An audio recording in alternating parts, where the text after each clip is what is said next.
Watching videos I was mentioned in number 12. We need to get a fan set up. It's pretty hot in here. This 3733 is still here, so we'll use this again. And we're going to put it on medium because it's pretty hot.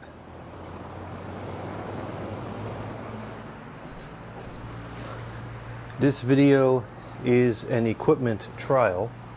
I got some microphones.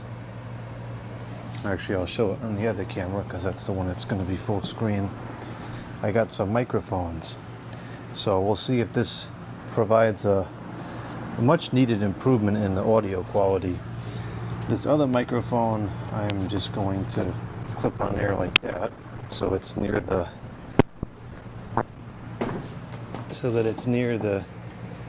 speakers. Oh man, the image is so washed out from it being so bright out. Well, that's the best we're going to be able to do with a automatic camera. Okay, so I got the computer all set up. I have to do it like this. It would be a lot more convenient if I could just do it on the TV computer, but people put garbage in here, and so I have to be able to screen it before it gets shown, which is dumb because, like, if you put garbage in here, I'm obviously not going to show it, so what is the point? It doesn't make any sense.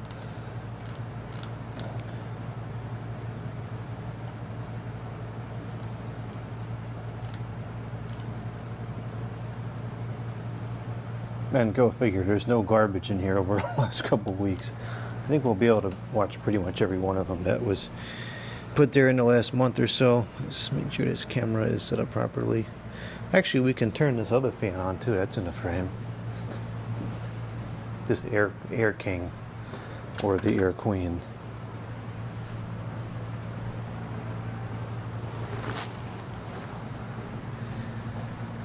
Okay, let's begin.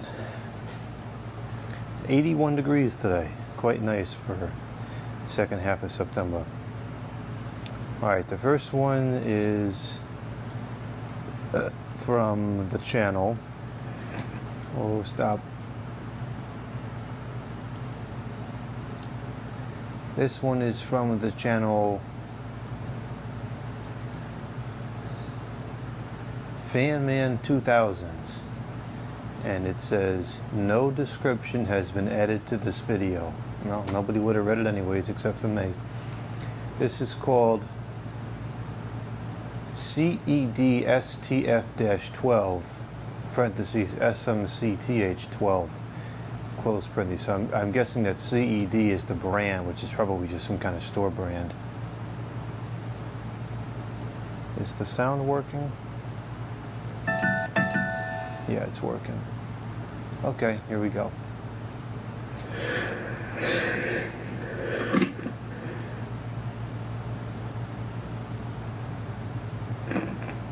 I forgot to plug it in.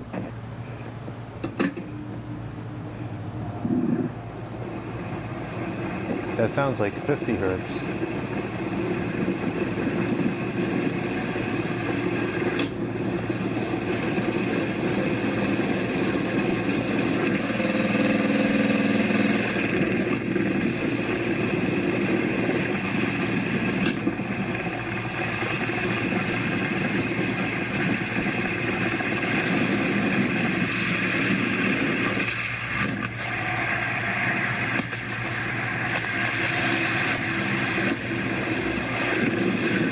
A little bit of camera abuse there.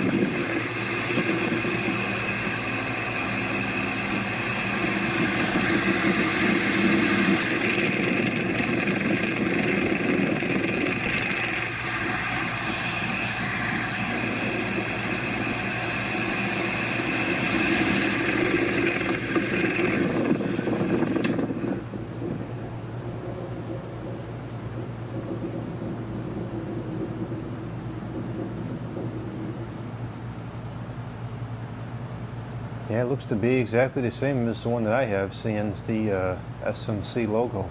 I guess these really were sold all over the world, all different countries.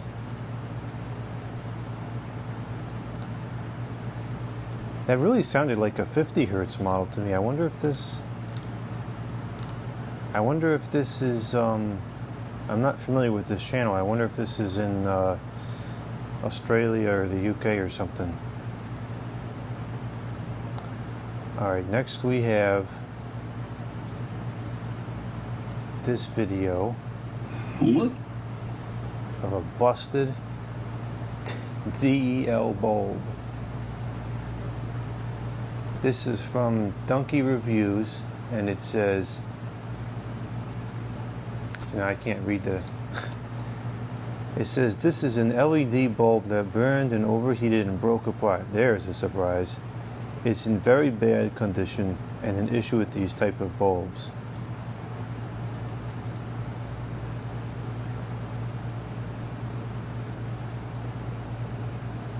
Look at this. Look at... I can tell this was recorded from my phone because the volume is non-existent. I had to bump up the volume quite a bit when it's recorded from a stupid iPhone. Can always tell. Look at this. Look at this. This is abysmal. This overheated. This is one of those newer bulbs from Walmart. Pathetic. Wow. Look at that. The China. The plastic is all like deformed and everything. Wow, that's pretty bad. Pure garbage. It melted. This is an example why these bulbs are trash. These are daylight bulbs. They're bright whites, and I do not recommend using these. It overloaded and it blew up. So, yeah. Wow, look at that. That's pretty bad. Yeah. Huh, I've never seen that happen before. Good grief. Stuff shouldn't be made of plastic. Nothing that can get hot, nothing that contains electricity. It should not be made of plastic.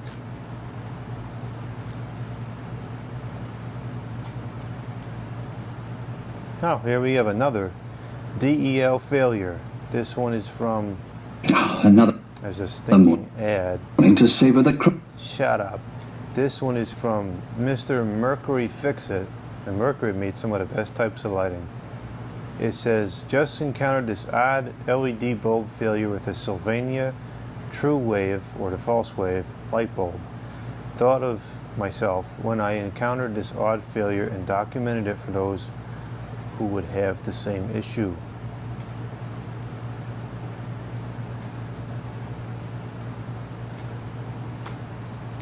I'm not familiar with this channel either. What's on this one?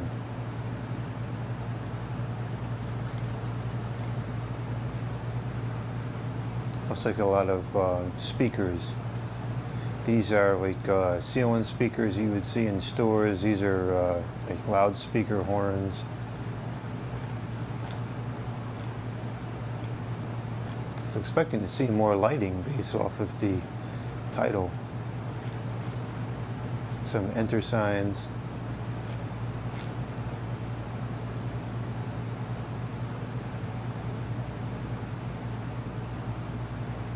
Crunchy nooks and cranny splendor of a Thomas's English muffin. Tom, which is it?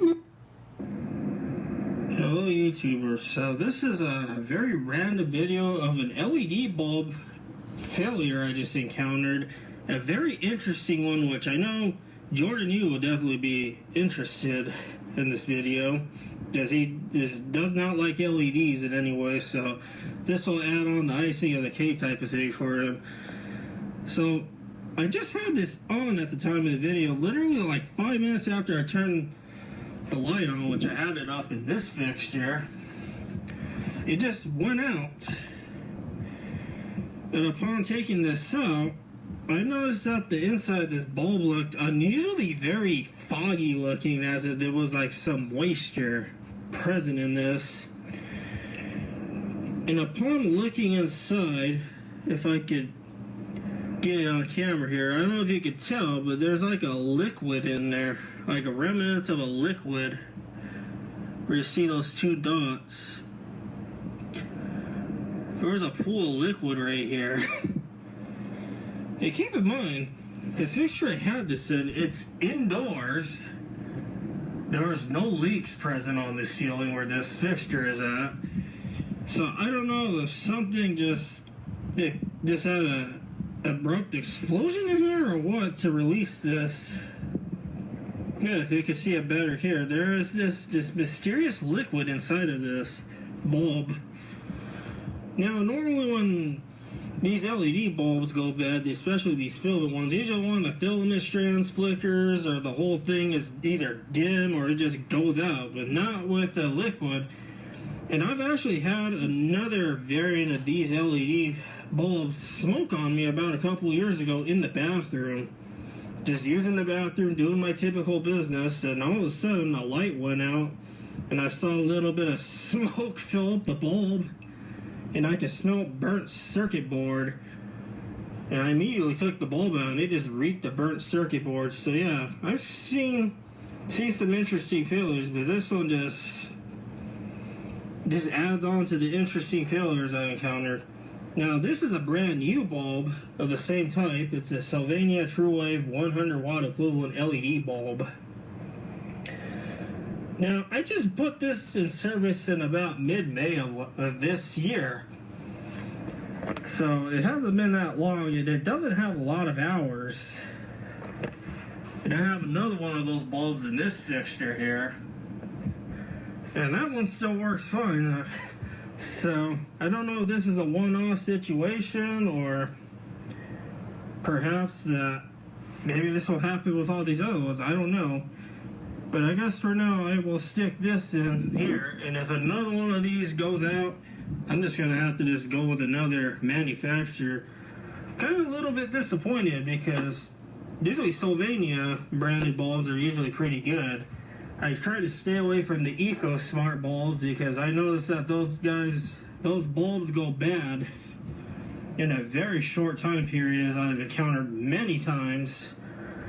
So yeah, I hope you guys enjoyed this odd video of this interesting LED filament bulb failure I just encountered.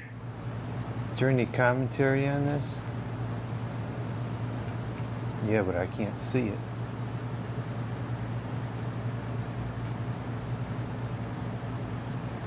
There's no input on what happened.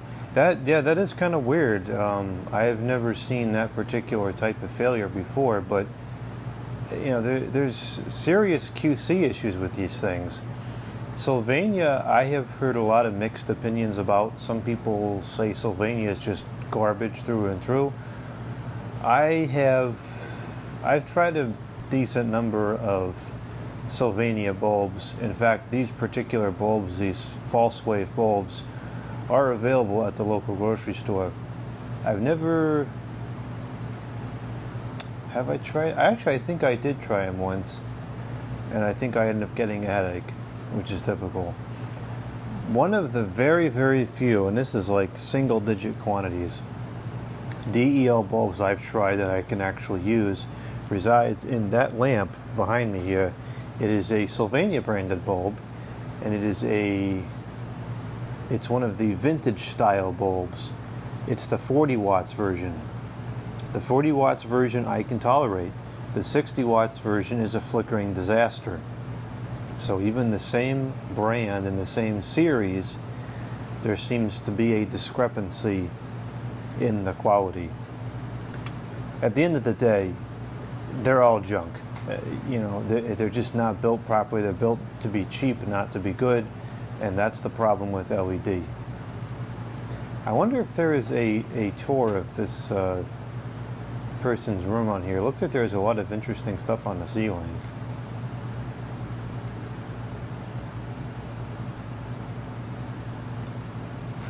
Is this the same room?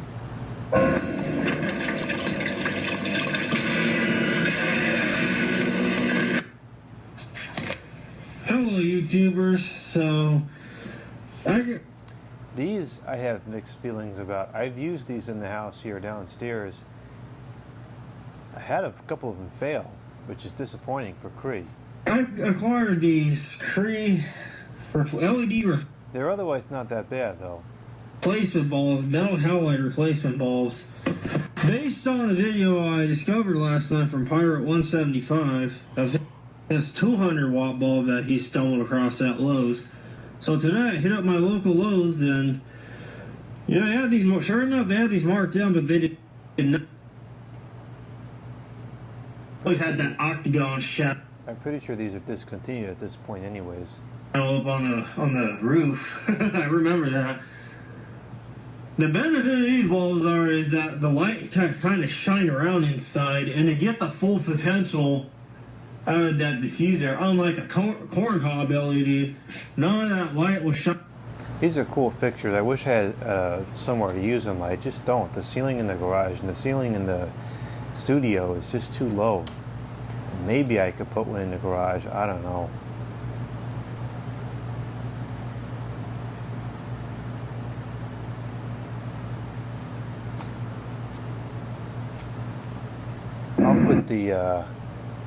I'll put the subscribe to this so I go back and watch some of those later. That seemed like a decent channel. The next one is called DEL Freak Show. And the description, which should always be read before watching the video, says, "Not good, bro. This is what it looks like on camera."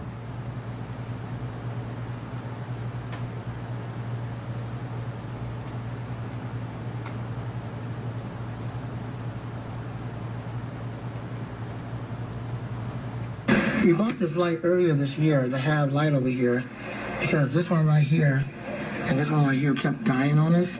It's rechargeable, but this one right here is electric. So yes, Jordan, it does have DELs in them.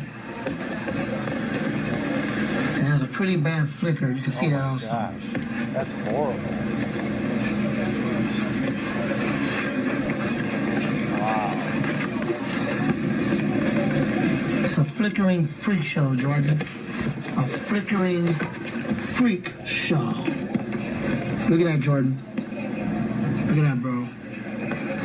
It's pretty bad, isn't it? Yeah, that is pretty bad. Isn't that pretty bad, Jordan? That's one of the worst ones I've ever seen, actually. That's horrible. Look at that LED DL flickering freak show. Wow.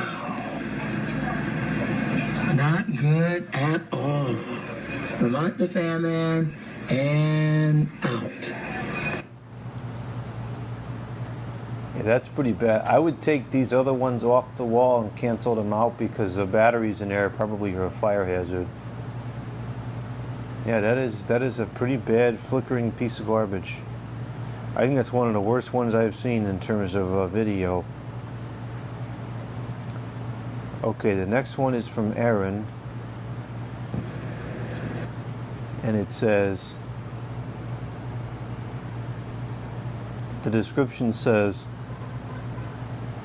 what's with the honking? It says, "The Jordan, this video was the mention straight to the you. This is the setup I am the currently," this is so unreadable because there's too many extra thes. "Currently the using, just in the case you the called my the infamous the," I can't read this. I just watch the video. Hello, the Jordan you, aka the Jordan. This is the Aaron speaking to the you. On the YouTubes, I just decided that the I was gonna put the Uniden, which of course is our favorite brand of cordless phones, DCT64A3, 2.4 gigahertz power max, cordless phone with Digitan spread spectrum, and the infamous Digitan answering the machine with the speakerphones on both the handsets and the base. So here's what it looks like right now.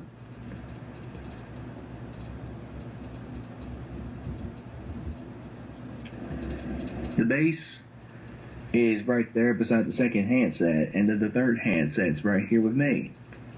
Anyways, that would be it for this video. End of the third handset's right here with me. Anyways, that would be it for this video. May God bless every one of you. Good to know. And Uniden is our favorite cordless phone brand. That is true. But why so many thes? That's the only thing I don't understand.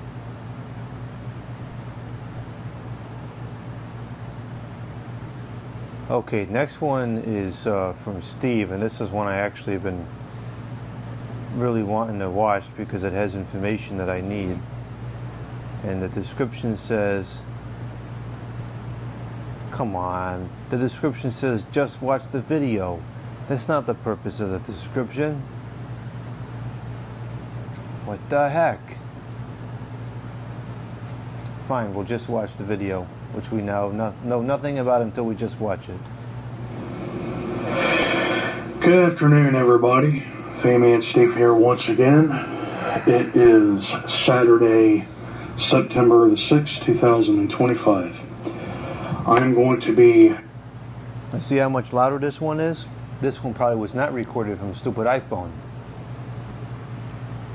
doing a video of something that has probably never been documented on YouTube before. I'm going to be giving a tutorial on how to properly service a Hobart window fan.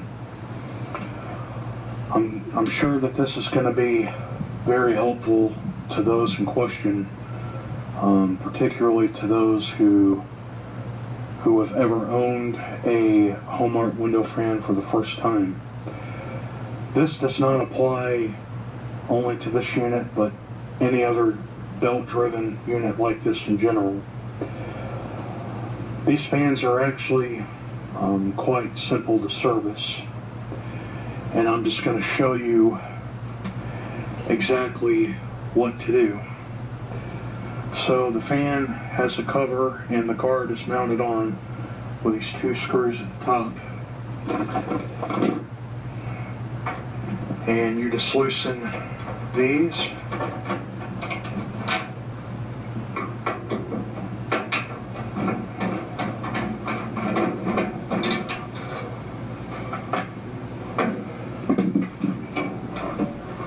The guard is just sort of hooked into place there, has these little clips on the bottom. Alright, so that comes right off. Okay.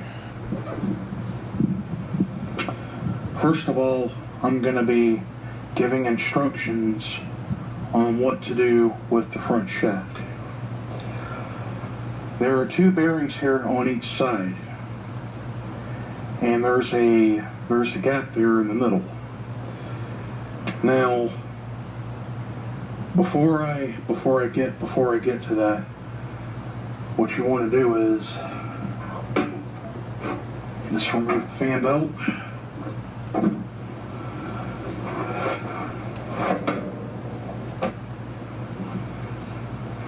Oh, look at the blades, they're so clean on that thing.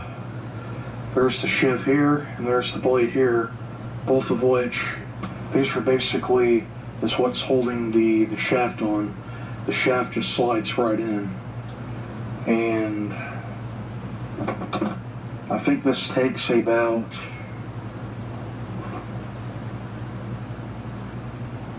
a 5/30 second. Too bad it's not metric.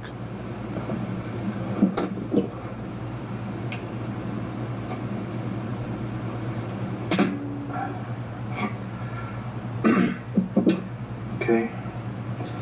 Same thing with the blade here. Now I am going to,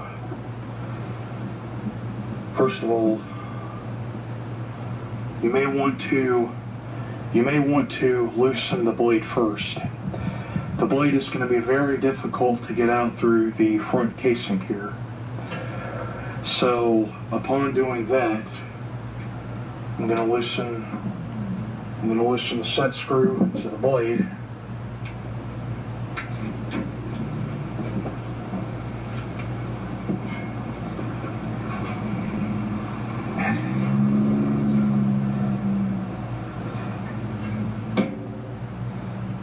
Never seen someone use an Allen key like that before.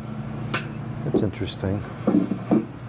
You know what you might want to do to get better leverage on that is to hold the pliers at an angle. Let's see if I get a good picture of this. So instead of holding the pliers straight up like this, hold them at an angle like this, so that part of the plier is on the tip of the horizontal part here, and then the other part of the pliers is grabbing the vertical part, so that your mechanical advantage is now sideways as opposed to vertical, because this is not going to give you very good mechanical advantage.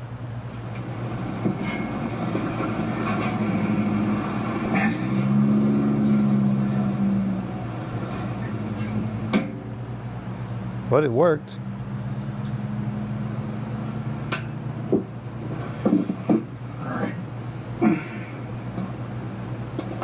Alright, and you just loosen this up just a little bit. I'm gonna hold on to the blade to where it's not gonna fall and it's not gonna wreck.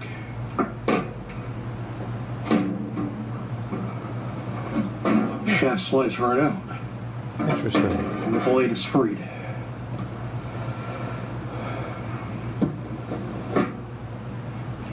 There is a shim here on the center hub of the blade.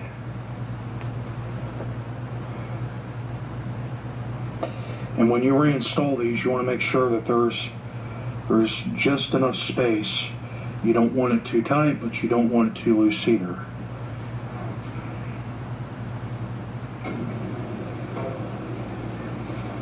Okay, so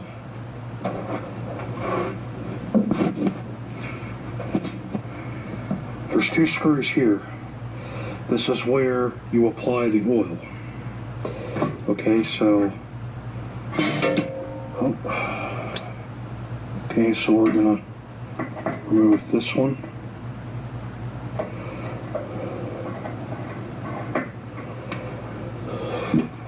Comes out real easy. Put your screws in a container or just put them close by to where they're not going to fall and you're going to lose them. You apply at least about 9 or 10 drops into the bearing.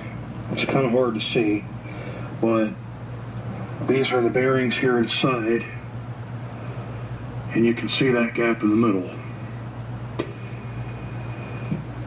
Now, when you go to clean this bearing, do not use a paper towel or any kind of cloth under any circumstances. This is a big no-no. Same mistake I made as I was servicing mine. The cloth gets stuck in the middle where that big gap is between the bearings. It is a collateral pain to get out, and sticking objects in trying to remove it nearly wrecked the bearing on the inside, and I think it was the front one, and I had to sand that down to get the shaft to slide back in. Miraculously, good to know. It did not damage the shaft.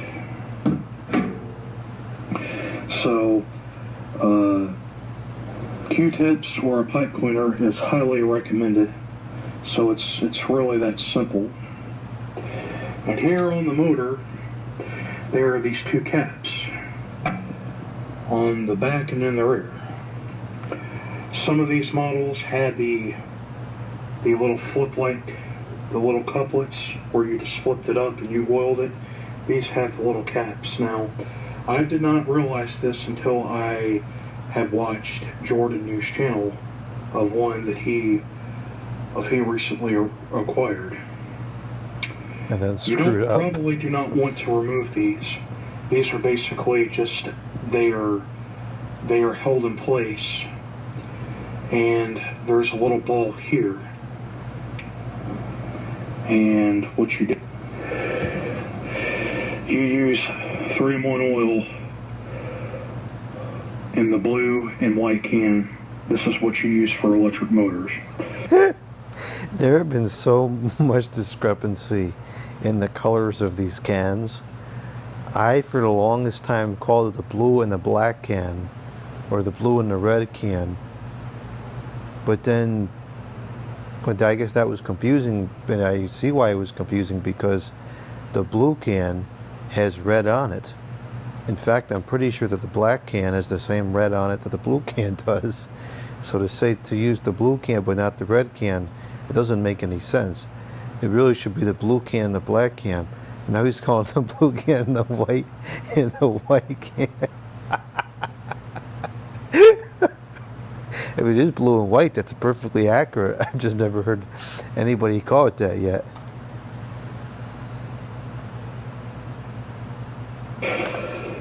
Okay, and sorry about that, folks. Anyway, just take the ball there inside, and you apply the oil.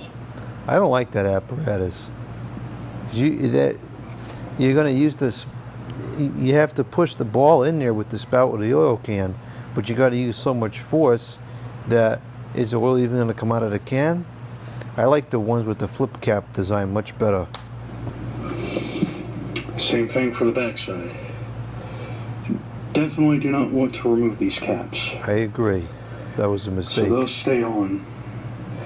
Just remember the little ball there inside. You apply the nozzle and you stick it in as far as you can go, and you release the oil into the oil licks. And that's pretty much what you do. This little cable here, from what I was told, there's an outlet that comes out from the motor that hooks up to the power cord. This can be used for a timer that were designed for these fans, or they can even be used for a thermostat.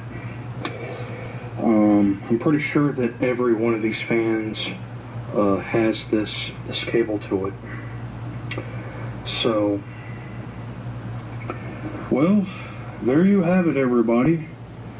There is a quick little tutorial on how to properly lubricate a home art window fan. I hope that this will be helpful to some of you. And until the next one, I will see you around.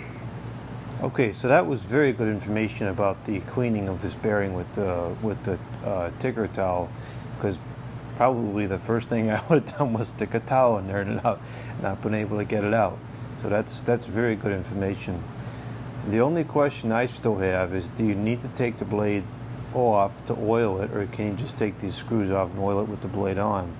I don't see why you couldn't, but maybe there's some reason why not. All right, so that was good. Very, very good information there. Okay, the next one. Well, there's two in here from FianKid2989. They're very short videos, so I guess we can show both of those. That's fine. Only 2 minutes apiece. Hey, the viewer, something's wrong with this fan. I mean, I took the blade off and stuff, but for some reason it's making a really weird noise. Listen to this. Hold on. Oh gosh. That don't sound right. It really don't sound right. Let me listen to it.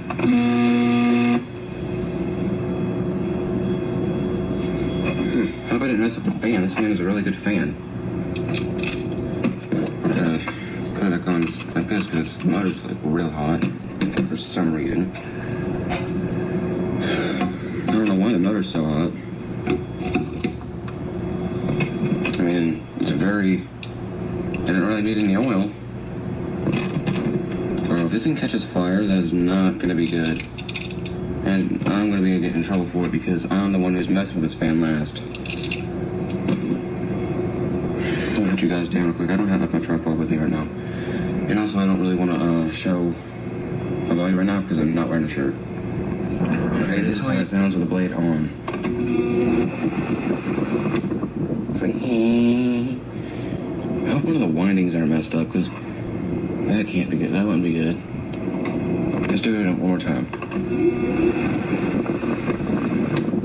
Now I'm gonna just start up sound from the back and see if it makes that noise on the back. if it's not okay or I can't tell.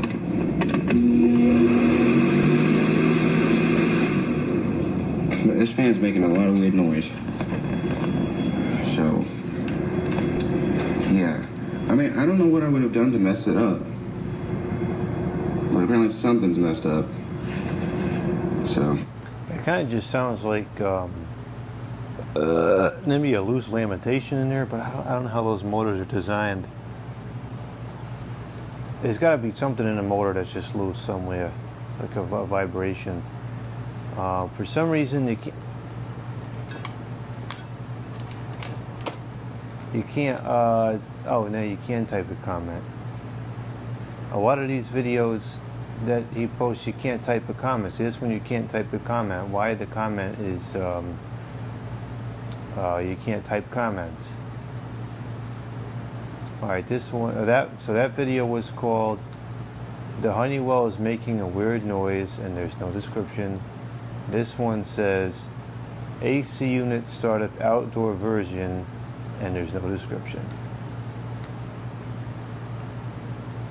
Here's the outdoor startup of my AC unit.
Look at all that rust coming out of the drain hole already.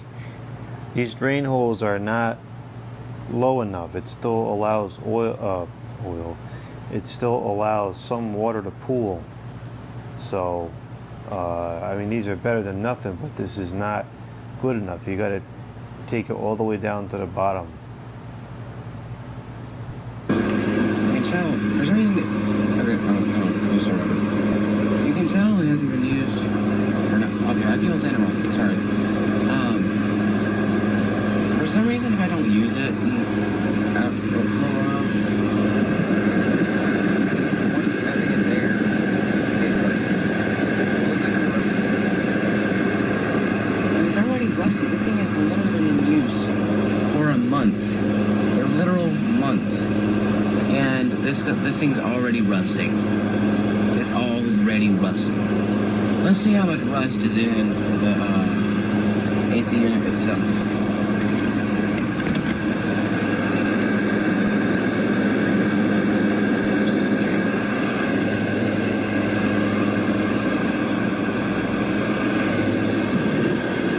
Specifically right here, rusty already. It's already rusted. It's only a month old.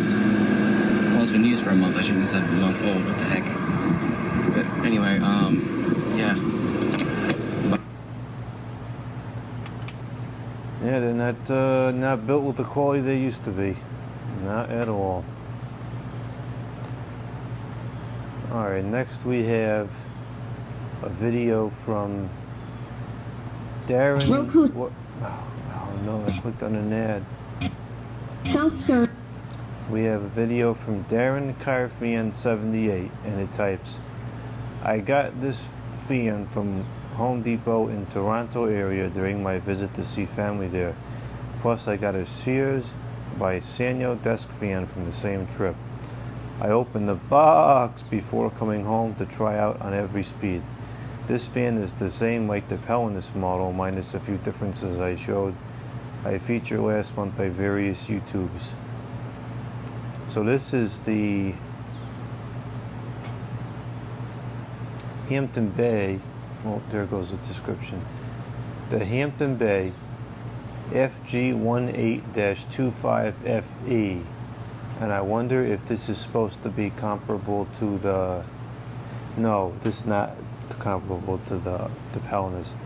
I got one of these myself, and I thought it was terrible. So let's see what this says. It's easier than ever with Ads Manager. Sign up today.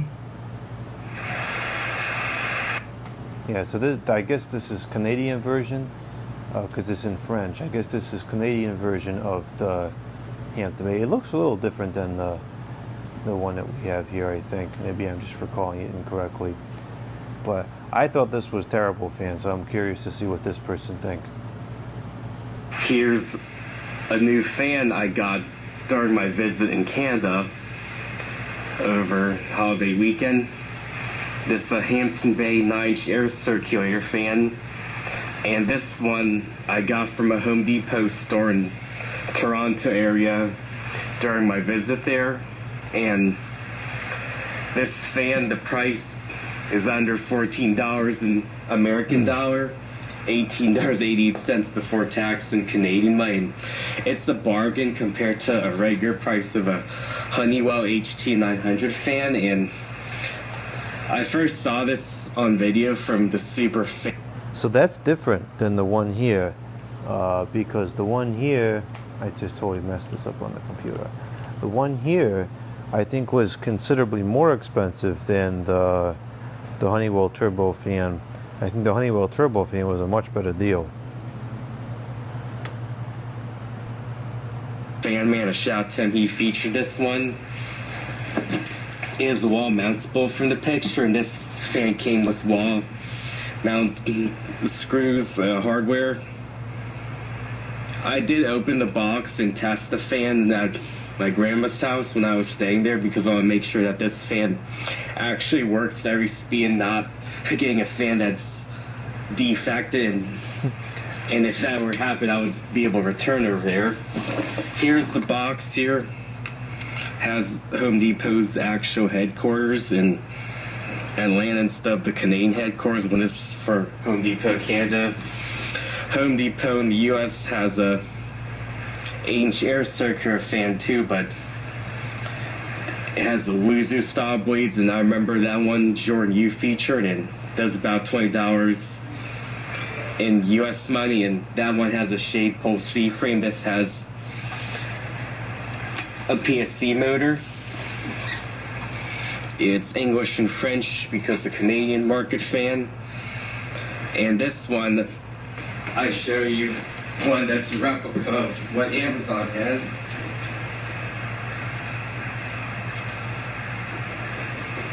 It's similar to this fan here, but the actual fan is in my room. But this is a plain box, and difference, this is for sale from Amazon stuff in stores, so it's a different plain box here with the specs. It's okay, so it is the same thing, the same one I was thinking of then. Show some differences with the Hampton Bay when I bring the fan out again. Now it's time to bring the fan out again here. For some reason I thought that pellet was smaller. I guess it's not. So I'll pull out from here, make it easy. Oh, here are the... Yeah, these are...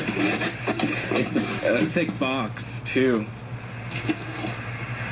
So these are the hardware mounts here for installing on the wall.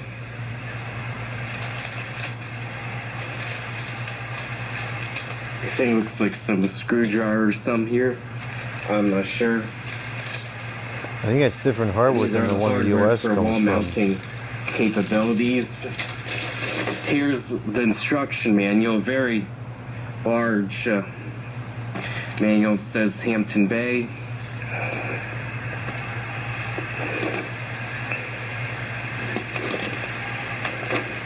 And instructions on how to assemble. This is what it'll look like from the back view. These vents on the back that the Colonus version doesn't have. And on the actual fan, if I can remember, it goes from high to low too. Some basic and how to replace the fuse. This has a removable fuse, 28 watts like the Cordless, so it's very efficient for an AC motor. That's because it's And PSC. French too, it's bilingual. I believe it's bilingual. English and French for the Canadian market. Here's the fan itself, covered in a plastic bag. And there's one difference, this pretty glossy front grille. I like this design here, the glossy. It's a thicker looking grille than the Cordless to me. Thicker plastic. There's a screw under here and arrows indicate how to take apart. It's gotta be the same My favorite OEM. feature, the back here, has these vents for the motor, should allow more air to make it harder to overheat. With the Cordless, I haven't had issues before with the running on through the night. Here's the numbers. No sticker on the back here like the Cordless, it's on the side here. This was made earlier this year, back in, looks like February of this year. Yeah, Medea is the same. Medea.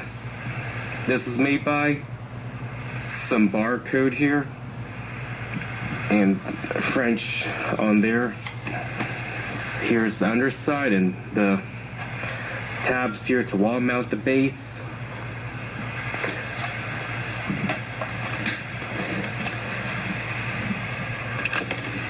I'll get this fan plugged in and do a brief demonstration. I'll make more videos of this fan too. Now, why can't we have this version in the US?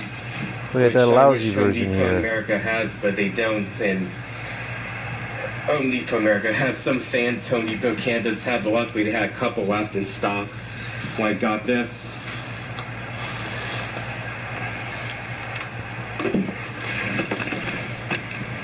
So this has 3 speeds, and I'll go from low first up to high.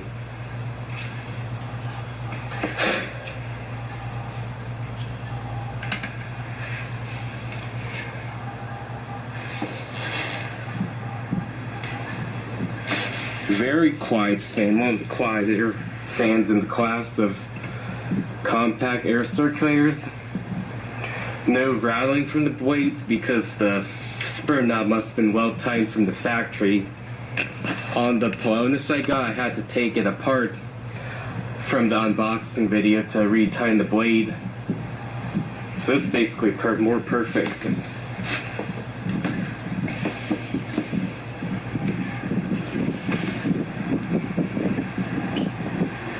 I gotta put this on faster. It's getting real hot in here.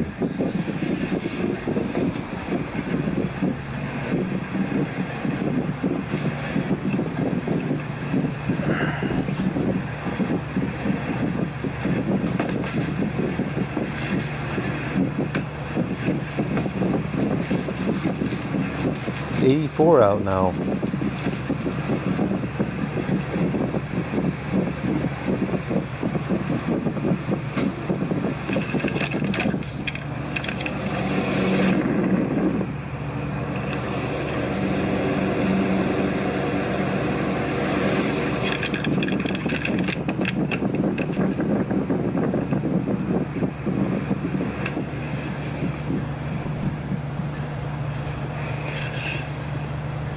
This fan has a very long spin down than the air circulators with the C-frame shade pull motor.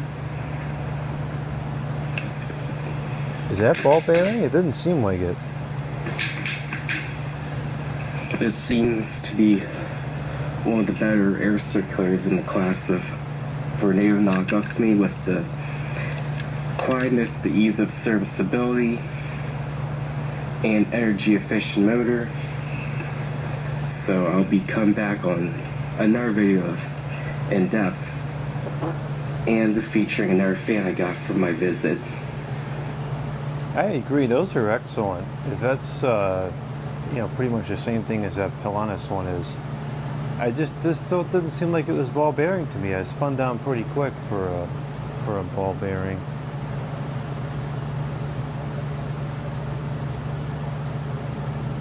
Alright, we'll go through,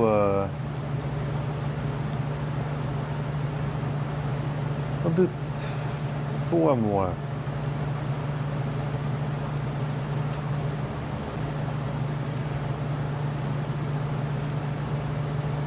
This one is entitled, I got an Oreck, please read description. And the description says, sorry for the low quality recording. I am not good with recording videos like I used to be, but it's in theme with my awful channel with garbage content, to say the least. What a terrible introduction.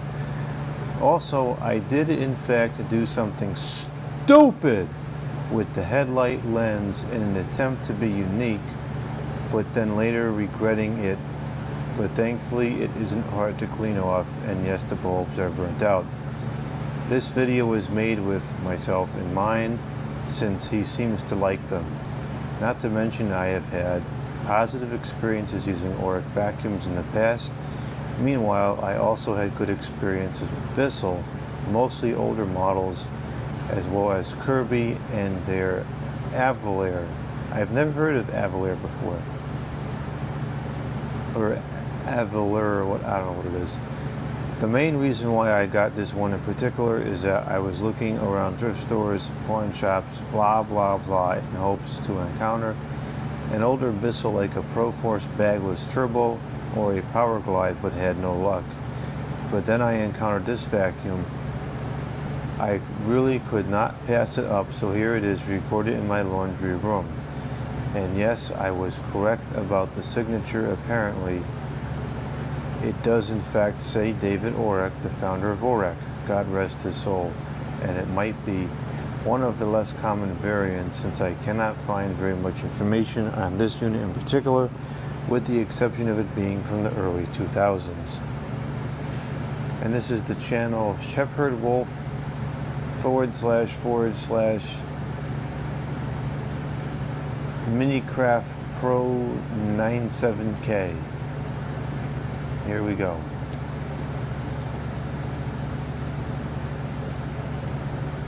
And there is an ad for the Bissell Power Force, as mentioned in the description. Is that an ad? No, that's another video. See, that's why it's important to put the description, because then you can get good video recommendations. Sometimes they put ads here. That's why I thought there might have been an ad. The thumbnail looked like an ad. This is my Oreck XL Gold Signature Series. I got it last week for $30, and honestly, it's a pretty good deal, in my opinion. Originally, they wanted 40 for it for $30, and honestly, it's a pretty good deal, in my opinion. Originally, they wanted 40 for it, but the belt's broken. Typical. So this is a really unethical way to show off a vacuum cleaner. But yeah, I managed to get a discount on it. All I need to get is a belt for sure. And no, it does not have any bags. I can't not run it for very long.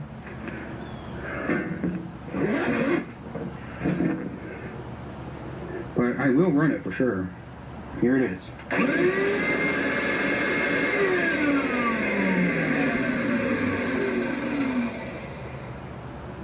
And it does make a little bit of a squeaking sound here and there, but other than that, it's actually pretty healthy.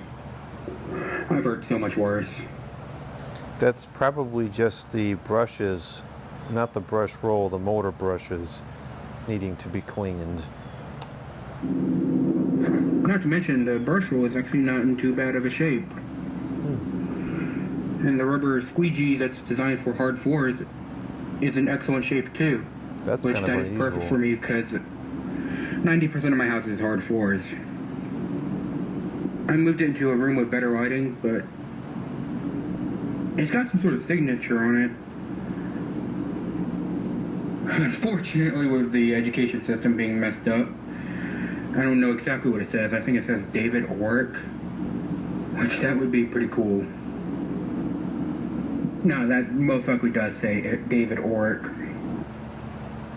Also, I will be tagging Jordan Yu in this video, since by the looks of it, he does enjoy his Orecks. And this is like the third Oreck I've ever encountered in my life. But this time, it is in my possession. But yes, it does have the helping hand handle. But a few things I've noticed on Jordan's Orecks, a couple of his Orecks, is that there's a little push button right here usually, but it has a mechanical switch on top. Meaning, yes, it does have that little plug on it, which is held on with electrical tape because I kind of got a little bit annoyed with it falling out. Some people call this a bucktooth design, but I mostly see a little bit of a car in the design. It kind of reminds me of the DeLorean DMC-12, and it also reminds me of the Ford LTDs from the 80s. But I digress. However, unfortunately, the cord is not in the best of shape, but it's not like I could easily replace it. Here's what I'm talking about. It's a little bit frayed right there with the electrical tape, and a little bit of a fray right here. But other than that, I think it's a pretty good unit. I think it was actually worth it. Not to mention, it's got a little pocket right here, which that's actually pretty neat. If I have extra bags, I could easily put it in that. Yeah, these are good machines. I think $30 is pretty reasonable. The new bell, this probably should run like new. That is definitely one of the lesser common variants. I have never actually seen that exact one. I think that there is like probably hundreds of different models out there, and we'll just see, you know, we'll kind of see them surface over the years as people start getting rid of them. I've got a couple of kind of unusual ones myself.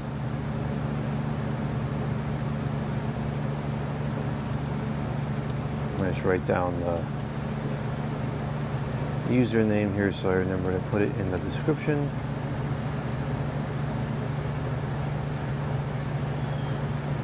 Okay, the next one is from... It is from David Zarinki, the Fan Man, and it's entitled 1990 Hunter Original. The description says, a very powerful fan, very big childhood fan and powerful, and shout out to a bunch of different people.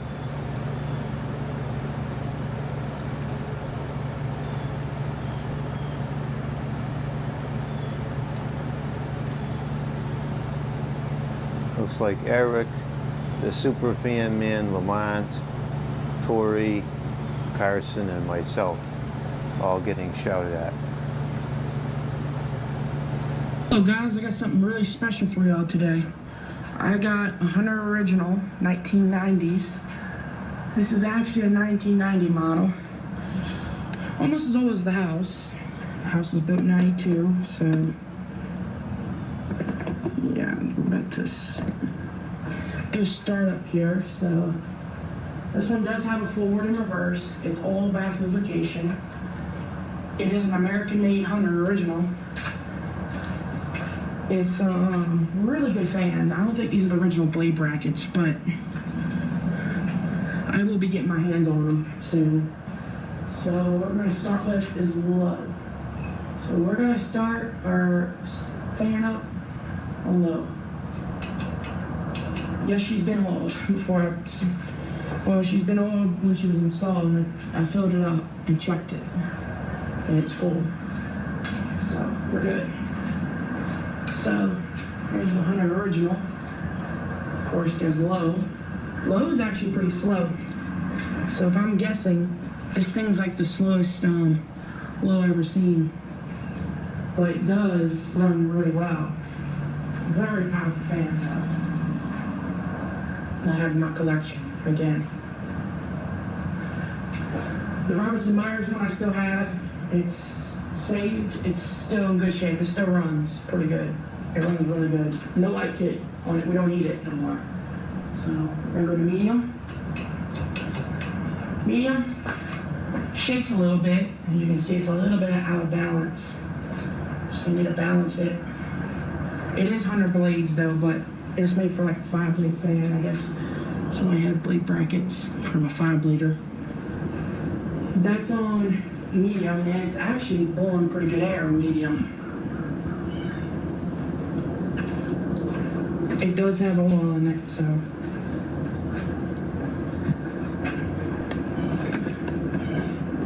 Alright. It's medium, which is actually quite powerful for, this is pretty good speed for medium, pretty good airflow. A medium's perfect for this speed. This one doesn't have, like the other one, reverse here, but this one's, it does with forward and reverse. It's got a capacitor in it instead of, here's high, and here's high. There's full power. Of course, you can see how powerful it is. It's really kicking out some air. This thing really kicks out some air. These are, I do remember these in my school, everywhere. One of my elementary schools had one of these. They were loaded with originals in that school. But there was 2 of them that were gone, that have been removed since recently checked. That's high. And of course, we're going to do spin down here. Let's give it a spin down.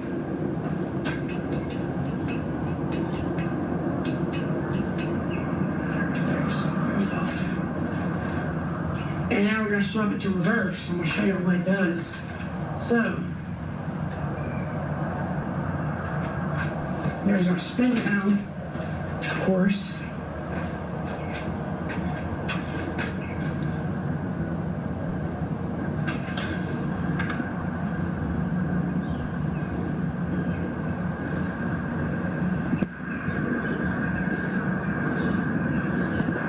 Very long spin down.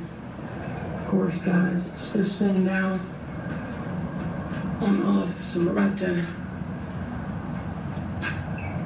start up on low.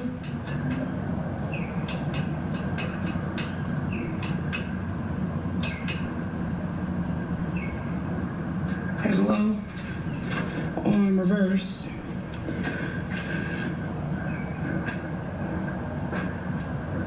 She shakes quite. She wobbles pretty bit. Here's low. So there's low on reverse. Medium.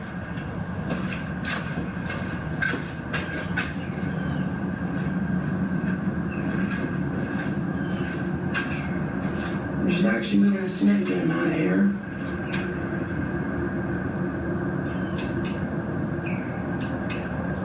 Here's high.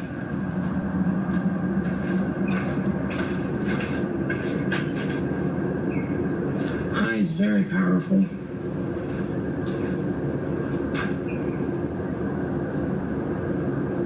And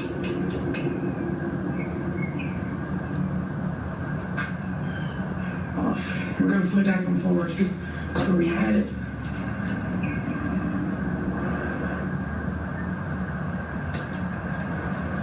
Alright, spin down time.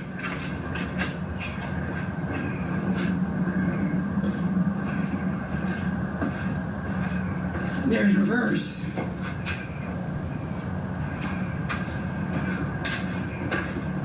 And that's reverse. Very, very long spin down. Of course, being an American-made model, these things are powerful. These are the most well-built fans ever made. At least over 100s are. Come on.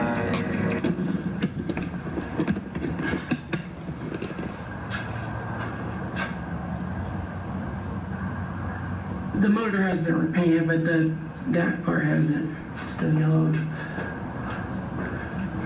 But it'll be finished soon.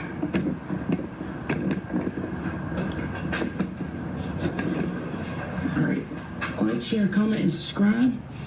See y'all later. God bless y'all. And subscribe to Jordan, you, and everyone.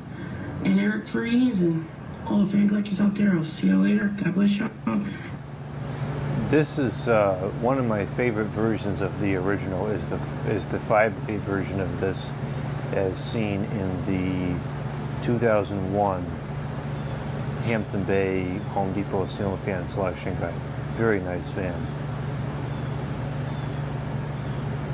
Alright, next we have a video from the channel entitled Random Paradise. It's called Fans Running 82425 at Grandma's. And the description says, here are some fans running at my grandma's house. A vintage TO7i, a generic 80s hugger selling fan, and a Lasco 3733. Alright, what? No, that's not it. Here's that stupid ad that started playing. That stupid music.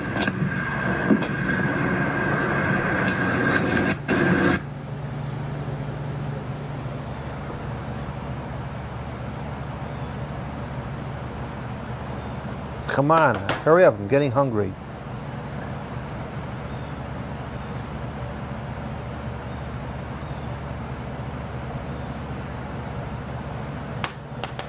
Hello?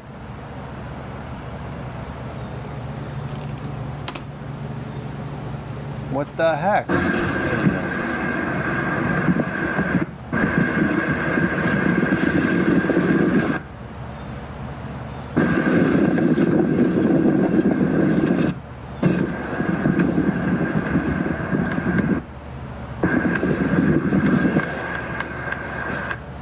This is not functioning properly.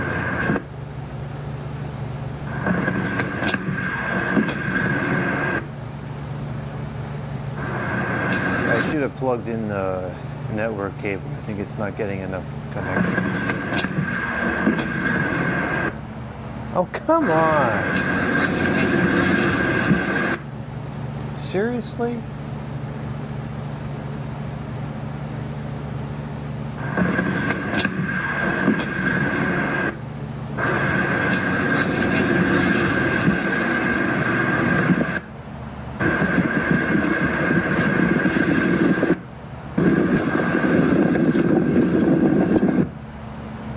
This is ridiculous. Why is it not working properly anymore? I'm getting tired of this trash.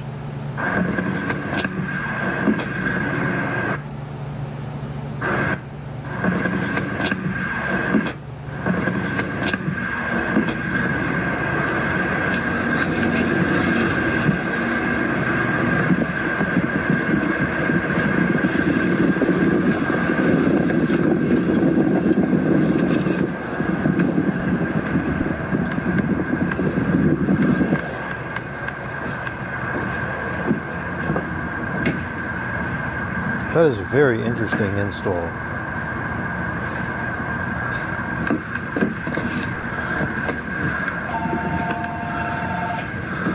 And there goes the telephone.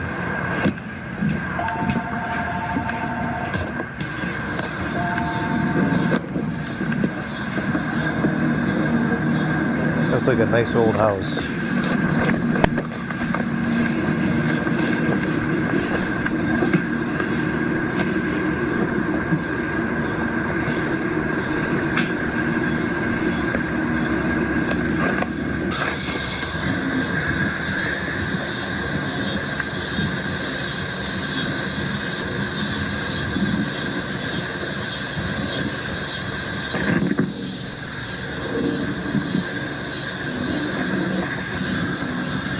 I always like to get a shot of this stuff running from the outside too.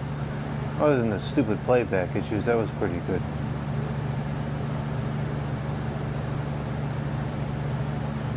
Alright, and last we have video from CNRR Sunbury Line Rail Fan Joe. The video is entitled 4 Vintage Comfort Air Window Central Sized AC Saved. And the description says, it has officially been confirmed that 4 of these comfort airs like mine featured have been saved. 2 of them were saved on Facebook steal your data, rip you off, provide no customer support, track you, sell your information, dumb, stupid garbage place. And the other two have been acquired from either other collectors or friends. The following creators got super lucky to be able to save these massive central size units in a window package. And it's Russ, me, and Joe. Unfortunately, my unit is in the worst of condition cosmetics and structural wise, but it still worked perfectly fine cooling wise. The other three units are also in perfect working order and have some minor to major differences depending on the model of the unit. OJB years of manufacture, including 1978, 1982, 1995, and 1999. Congratulations to those of us mentioned for acquiring and saving these rare and beautiful beasts. It's remarkable how long these were under manufacture for. Quite a few decades. See, it says Unit OJB in a little box, years. I don't know why it's like that. It's kind of weird. This better play properly. I'm not in the mood for this to get screwed up.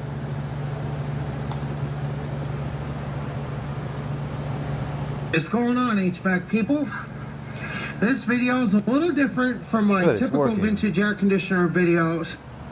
It's not working. Today, we're going to be discussing 4 of a specific type of vintage unit that have been saved across. You know, if it was doing this the whole time, I wouldn't be irritated about it because at least it's consistent. But why now it doesn't work when it was working fine the whole time? That's baloney. Alright, what is going on, HVAC people? This video is a little different from my typical vintage air conditioner videos. Today, we're going to be discussing 4 of a specific type of vintage unit that have been saved across the vintage air conditioner community. So our vintage air conditioner community is a bunch of us collectors who collect and restore vintage air conditioners. So instead of us collecting modern ones and fixing them, we collect old ones and fix them up. As you can see here, this unit right here is what we're going to be discussing. 4 of this style have been saved. So the following creators who are in our vintage air conditioner community are as follows. The air conditioner guy and Jordan Yu are the other creators in the vintage air conditioner community besides myself who saved at least 1 of these Dave, even though Dave doesn't post any videos, Dave has also at least 1 of these, maybe 2, I don't recall. So he's saved a couple as well. For their air conditioners. Russ and I both have the older Quiet Master series, which is the original Comfort Air design from the late 1960s. And this is a Comfort Air Quiet Master made in May of 1978. The older Comfort Air Quiet Masters had the WR model number, which is what Russ's 27,450 BTU and my 29,000 BTU right here have. They have a WR model number. They got a Tecumseh AH compressor. And regarding the system size, it's huge. These units have 41 ounces of R22 refrigerant in them, which makes them probably the biggest vintage air conditioners to ever be seen. So, the first unit we're going to discuss is my 1978 Comfort Air Quiet Master, which has been preserved for the longest amount of time for all 4 of the Comfort Airs that have been saved across the community. And unfortunately, I'm gonna have to say this, I think mine's in the worst of cosmetic condition and structural condition as well. Because unfortunately, so you guys can see, the drain pan was cracked. Unfortunately, the unit sat abandoned for, I want to say 34 years that it sat abandoned, and it was being rained on.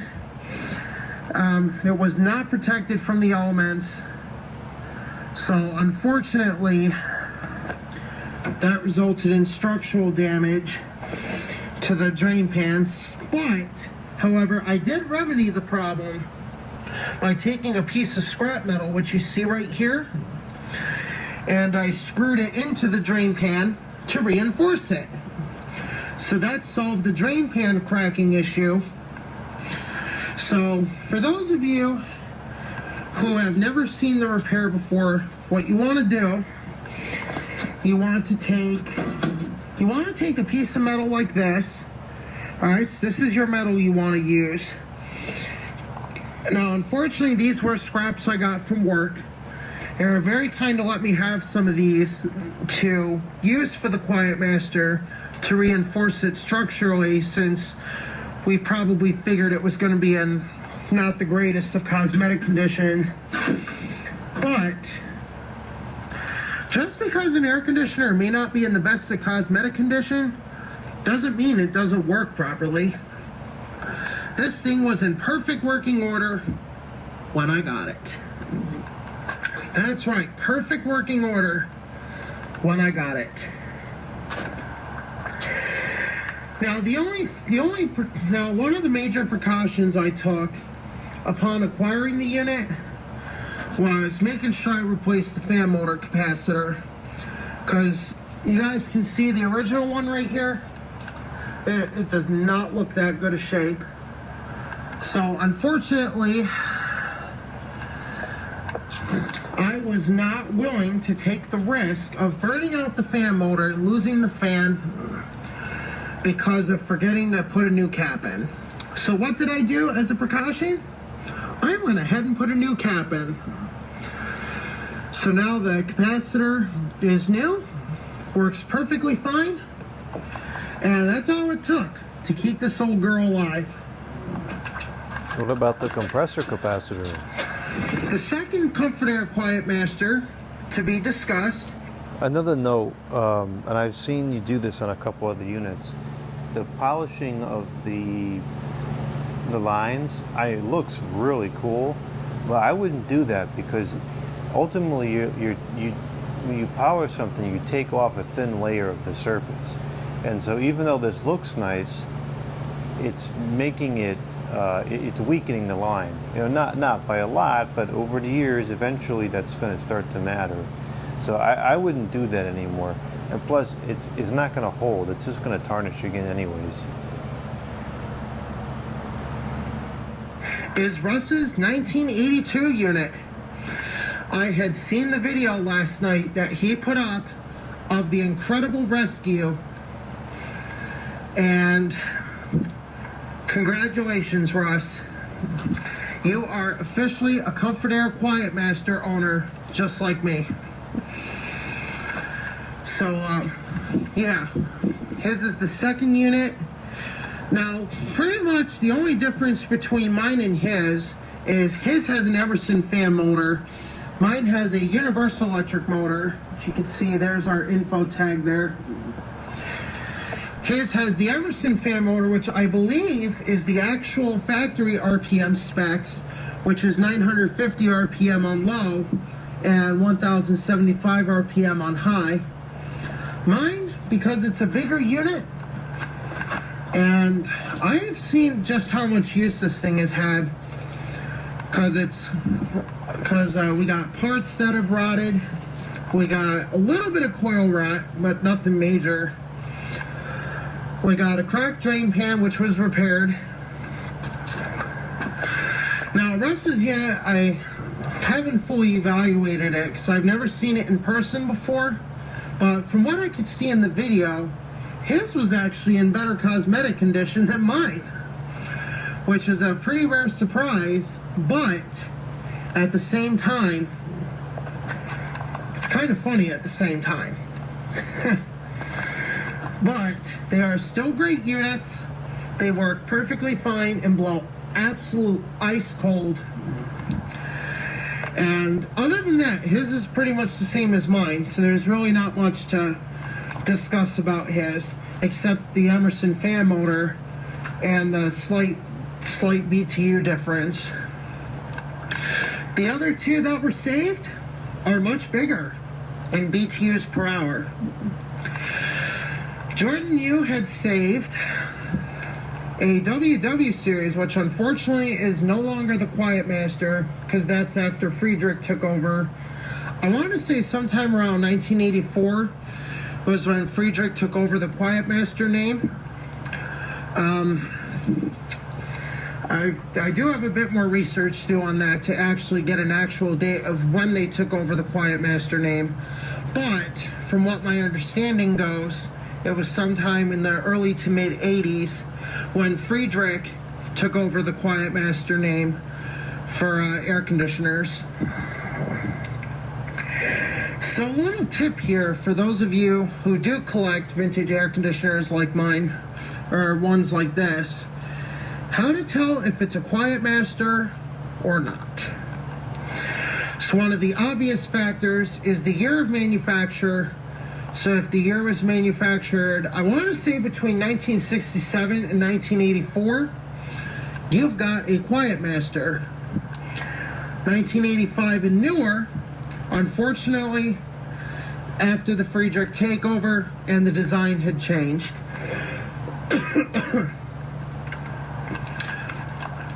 But they are all great units no matter what, and they work perfectly fine. So like I was saying before, the one Jordan saved is a 34,150 BTU model. It's a WW version. It's got a Bristol reciprocating compressor, and I believe it's got a Fasco fan motor. I didn't quite get a good look at the motor in the video, but I want to say it's a Fasco fan motor. And the 1999 unit Russ saved also has a Fasco fan motor, but that one has a Copeland compressor. So regarding the overall performance of these units, I gotta give them all a solid 10 out of 10, because the performance is unbeatable. It's like a legit central air conditioner in a box, which is why, for the sake of clarity in the videos, not a box. I call them central air conditioners in boxes, because you basically got a central size system crammed into a window package or a wall package, whatever you want to call it, and they work great. So the fourth one here, there's really not much to discuss about it either, except the small differences of a Copeland compressor and 36,000 BTU capacity. But the units themselves are very powerful, and I don't think they're as prone to rotting as the older ones are, because as you can see, mine has a lot of rot due to its age. Russ mentioned his probably has a lot of rot due to age as well. That's the only problem with the older Quiet Masters, is they were prone to rotting. So you can see we even got some on the case here too, and it's mostly on the fan side for both of our units. So that's gonna pretty much do it for this discussion. I only did this with the limited information I had available. As more information comes about these units, I will do a further update video, and I will keep you guys posted. So thank you for watching. Hope you enjoyed the discussion. If you have any questions, please feel free to put them down below, and we'll catch you on the next one. Yeah, these are cool machines. I'm very curious to use mine and see how the noise level compares to something else like a Carrier Super Weathermaker, or some of the old Wesco ones. The Westinghouse ones, I don't think they went up to near 3-ton range. I think that they kind of capped that around 2-ton. Yeah, they are pretty much central units in a box. It's a box. It's really crazy equipment. And there's not much like it anymore. I think, what do you have? The stupid Friedrich piece of garbage ones that you could buy today in that capacity. And that's about it. It's kind of an extinct product category. Probably just as well, because it would be junk anyways. Alright, so that's it for this one. I'm hungry. I gotta go get some dinner. And I have some other things I gotta do today. Hopefully the audio quality was improved in this. If it's not, then I guess the microphones were a waste of money, but hopefully it is. And that's it. We'll see you in the next one.